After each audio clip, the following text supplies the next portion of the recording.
Capítulo 9. A vibração. Nada está parado. Tudo se move. Tudo vibra. O terceiro grande princípio hermético. O princípio da vibração. Incorpora a verdade que o movimento é manifestado em tudo no universo, que nada está em estado de repouso, que tudo se move, vibra e circula. Esse princípio hermético foi reconhecido por muitos dos primeiros grandes filósofos gregos, que introduziam em seus sistemas. Depois, durante séculos, foi perdido de vista pelos pensadores que não pertenciam às fileiras herméticas. No século XIX, porém, a ciência física redescobriu a verdade, e as descobertas científicas do século XX acrescentaram provas adicionais da exatidão e verdade dessa doutrina hermética secular. Os primeiros herméticos reiteram que não somente tudo está em movimento e vibração constante, mas também que as diferenças entre as diversas manifestações do poder universal se devem inteiramente à variação da escala e do modo das vibrações. E não apenas isso, mas também que, em si mesmo, o todo manifesta uma constante vibração de um grau tão infinito de intensidade e movimento rápido que praticamente pode ser considerado como em estado de repouso. Os instrutores dirigem a atenção do estudante para o fato de que, ainda no plano físico, um objeto que se move rapidamente como uma roda giratória parece estar parado. Os ensinamentos preconizam que, com efeito, o espírito está num lado do polo de vibração, sendo o outro polo formado por certas modalidades extremamente grosseiras da matéria. Entre esses dois polos encontram-se milhões de graus e modos de vibração. A ciência moderna provou que o que chamamos de matéria e energia nada mais é que um modo de movimento vibratório, e alguns dos cientistas mais avançados estão adotando rapidamente a opinião dos ocultistas, para os quais os fenômenos da mente são igualmente modos de vibração e movimento. Vejamos o que a ciência tem a dizer sobre a questão das vibrações na matéria e na energia. Em primeiro lugar, a ciência ensina que toda matéria manifesta, em algum grau, as vibrações procedentes da temperatura ou do calor, seja um objeto quente ou frio, não sendo essas condições nada além de graus diferentes da mesma coisa. Ele manifesta certas vibrações de calor, e nesse sentido está em movimento e vibração. Logo, todas as partículas da matéria estão em movimento circular, desde o corpúsculo até os sóis. Os planetas giram em torno dos sóis, e muitos deles giram sobre seus eixos. Os sóis movem-se ao redor de grandes pontos centrais, e acredita-se que estes se movem ao redor de outros ainda maiores, e assim por diante, ad infinitum. As moléculas de que as espécies particulares da matéria são compostas se acham no estado de constante vibração e movimento, umas ao redor das outras, e umas contra as outras. As moléculas são compostas de átomos, que da mesma matéria encontram-se em estado de constante movimento e vibração. Os átomos são compostos de corpúsculos, muitas vezes chamados de elétrons, íons, etc., que também estão em estado de movimento rápido, girando um ao redor do outro, e que manifestam um estado e um modo de vibração muito rápidos.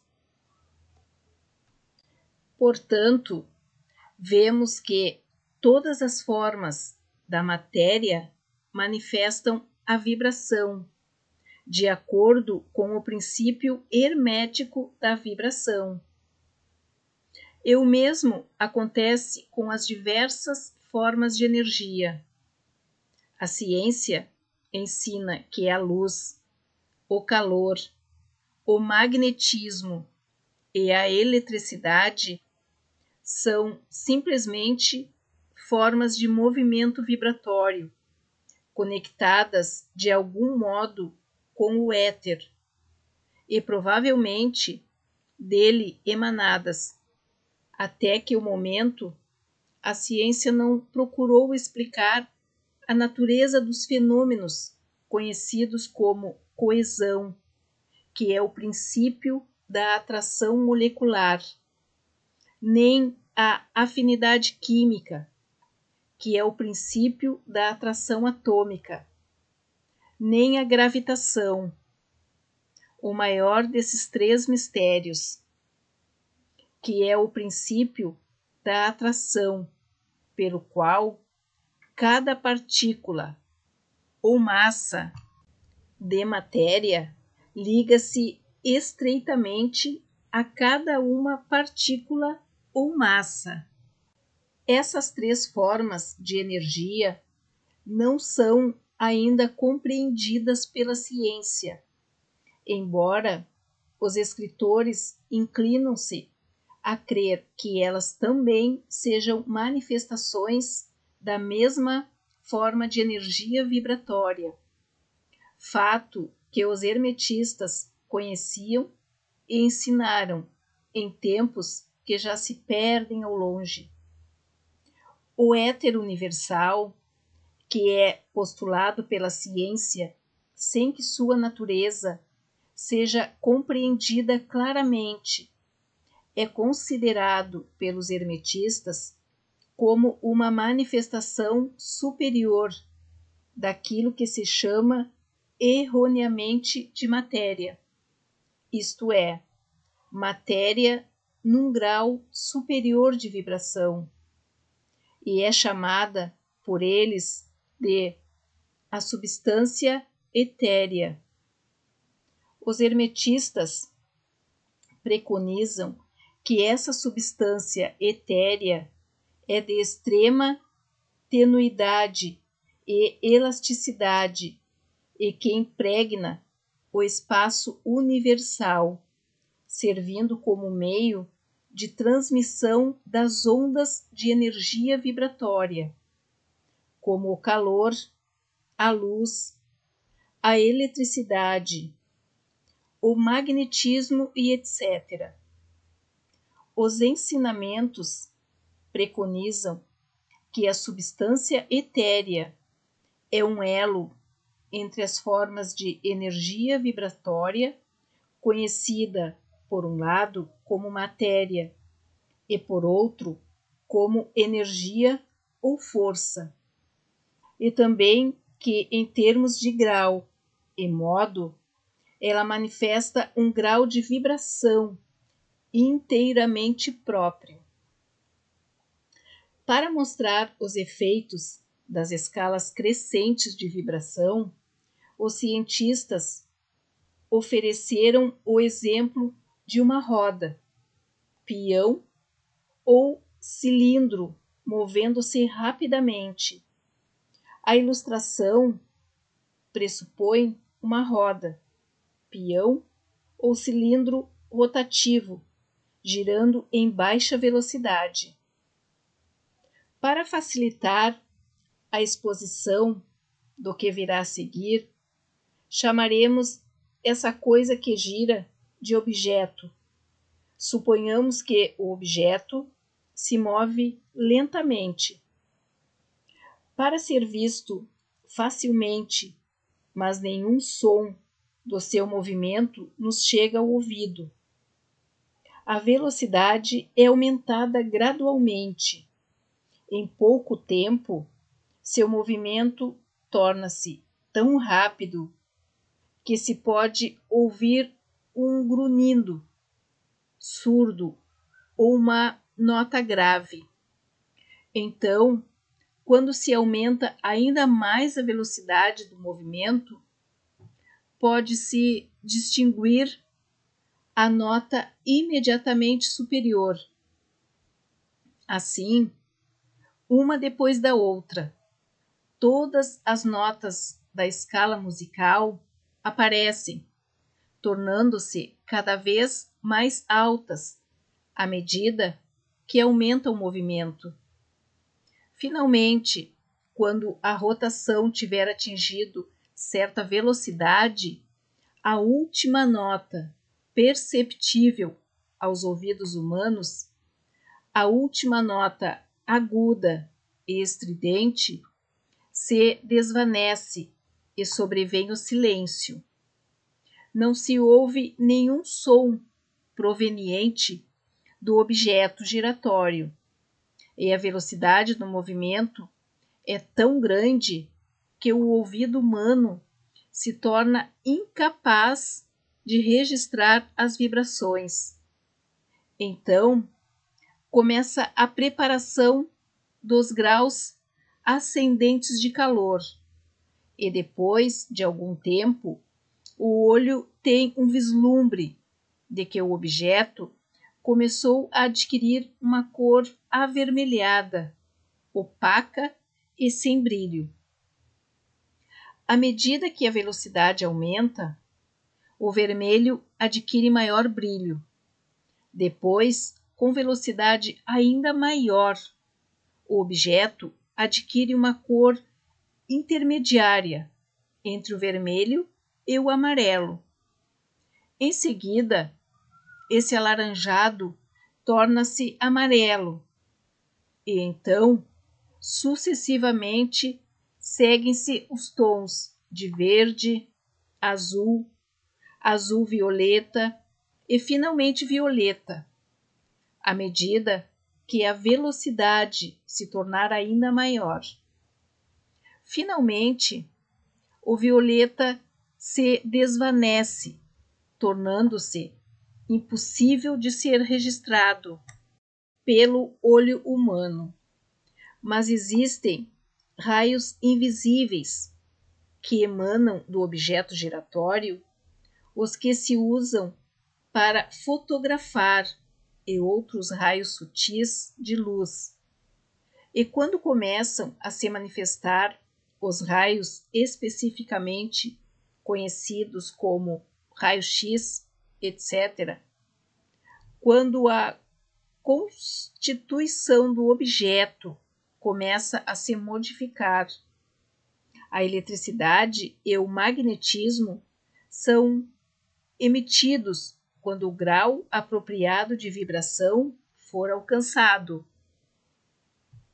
Quando o objeto atinge certo grau de vibração, suas moléculas se desintegram e se decompõem nos elementos ou átomos originais. Os átomos, por sua vez, seguindo o princípio da vibração, separam-se nos incontáveis corpúsculos de que são compostos. Finalmente, até os corpúsculos desaparecem e pode-se dizer que o objeto é composto de substância etérea. A ciência não ousa levar ainda mais longe a ilustração, mas os hermetistas ensinam que, se as vibrações fossem aumentando continuamente, o objeto remontaria aos sucessivos estados e manifestaria, por sua vez, os diversos estágios mentais.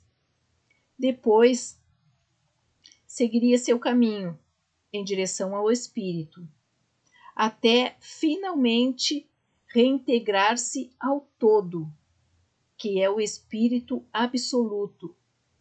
O objeto, contudo, teria deixado de ser um objeto muito antes de alcançar o estágio de substância etérea.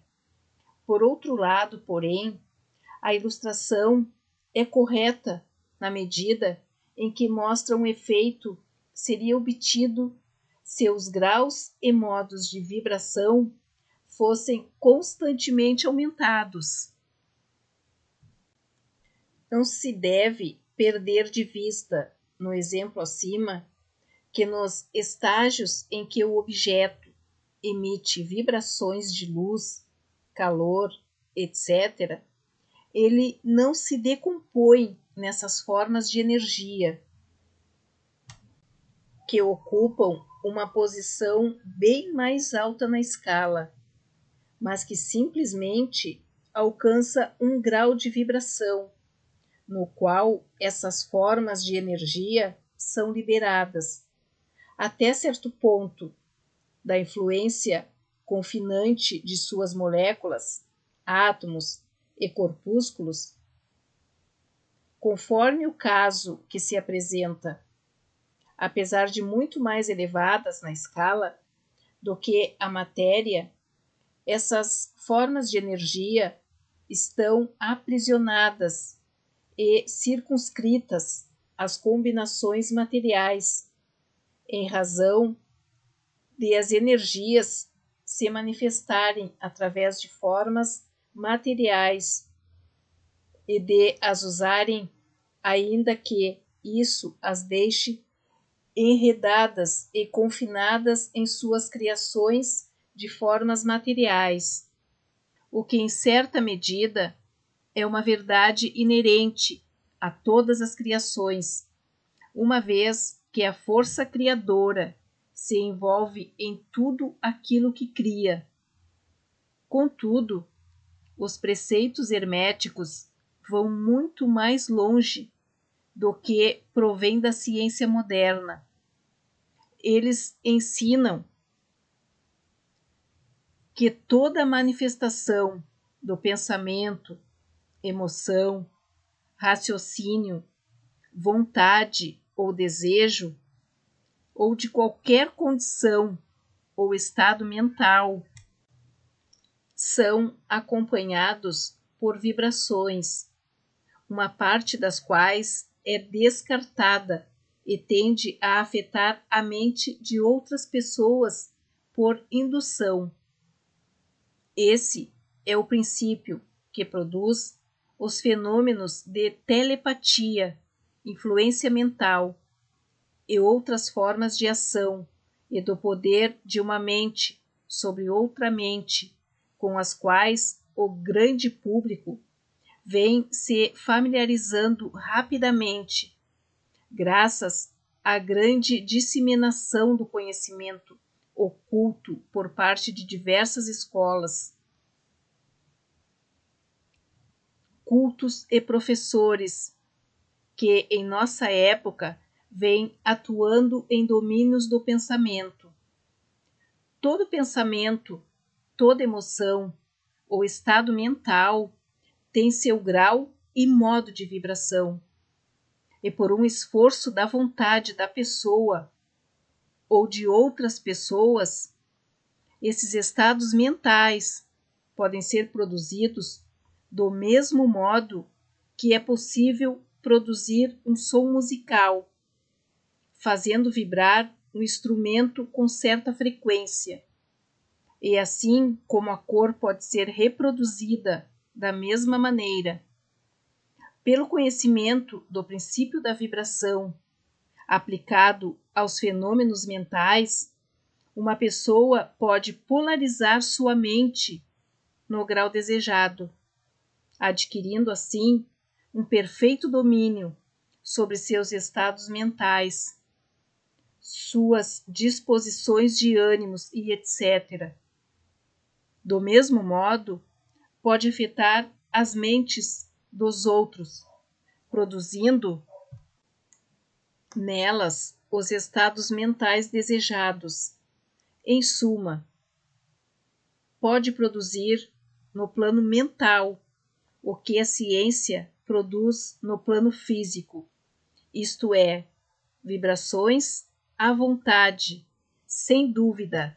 Esse poder só pode ser adquirido por meio de instrução de exercícios e de uma prática apropriada à ciência da transmutação mental, um dos ramos da arte hermética.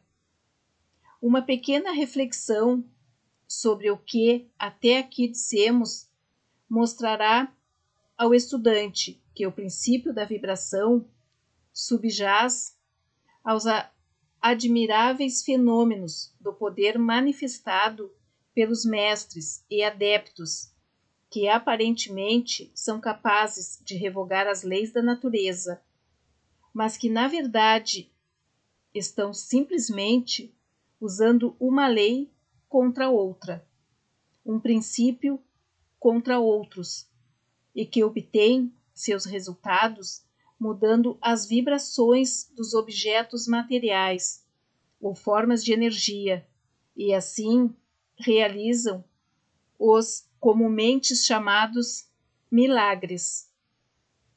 Como disse, com razão, um dos antigos escritores herméticos, aquele que compreende o princípio da vibração está de posse do cetro do poder.